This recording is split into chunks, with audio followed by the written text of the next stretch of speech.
의료기기 판매 영업사원에게 대리수술을 시키는가 하면 간호조무사에게 제왕절개 봉합수술을 시킨 병원도 있습니다.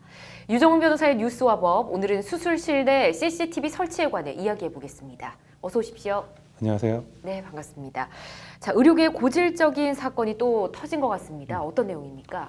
네, 부산의 한 정형외과에서 의사가 의료기기 영업사원에게 어깨 수술을 시켰다가 환자가 뇌사 상태에 빠지는 일이 발생했습니다. 네. 울산의 한 병원에서도 간호조무사가 제왕절개 봉합수술, 요실금 수술 등 710여 차례 수술을 한 사실이 드러났습니다. 예.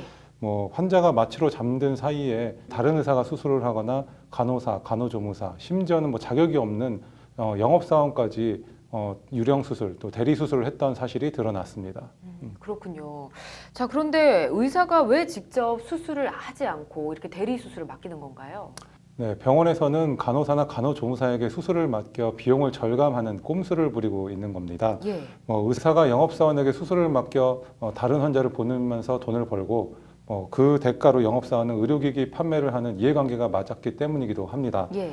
결국 의사가 고임금 전문직이다 보니 비용을 절감하기 위해 환자를 제대로 돌보지 않는 악습이 계속 이어져 온 것입니다. 그렇군요. 이런 대리수술 행위 처벌은 어떻게 될까요?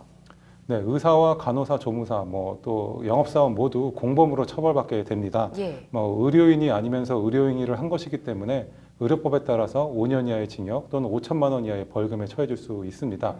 예, 나아가 무면허 의료행위를 업으로 하는 경우에는 보건범죄 단속에 관한 특별조치법에 따라 무기 또는 2년 이상의 징역에 처해질 수 있습니다. 병원의 경우에도 1년 이내의 범위 내에서 영업정지 또는 영업 취소가 내려질 수도 있기는 합니다.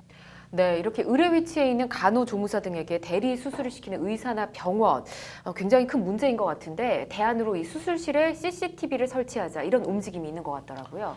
네, 환자 소비자 단체에서는 병원 내 그 수술실에서 CCTV를 의무적으로 설치하자라는 성명을 발표했습니다. 네.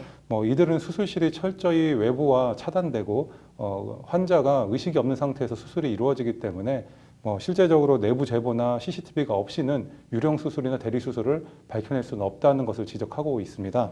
예, 대책으로 수술실 내 CCTV를 설치한다든지 유령 수술을 한 의사의 면허를 영구적으로 박탈하고 네. 명단을 공개하라라는 촉구도 하고 있습니다. 그렇군요. 실제 이렇게 수술실에 CCTV를 설치해서 운영하는 병원이라든지 의료기관이 있을까요? 예, 경기도 의료원에서 시범적으로 수술실 CCTV를 운영하기로 했습니다. 예. 경기도 안성병원에서부터 시범적으로 실시한 이후에 2019년부터 경기도 내 6개 병원까지 확대 실시하기로 했습니다. 아무래도 수술실에 CCTV가 설치된다면은 예. 의료 사고를 예방한다든지 수술 과정에서 인권 침해 이런 것들을 방지할 수 있는 계기가 될 것으로 보이긴 합니다. 네, 많은 의사들이 좀 반대를 하는 것 같더라고요. 명분이나 이유가 어떻게 될까요? 예, 수술실 내에서 CCTV를 설치하는 것은 환자와 의사 사이의 신뢰관계를 해친다.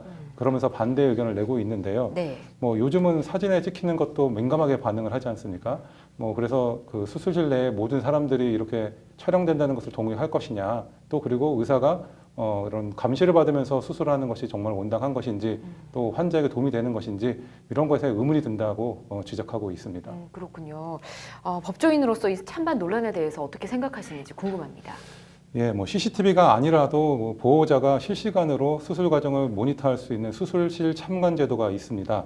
CCTV처럼 기록이 남지는 않기 때문에 정보 유출이라든지 사생활 침해 논란도 없는 장점이 있기는 합니다.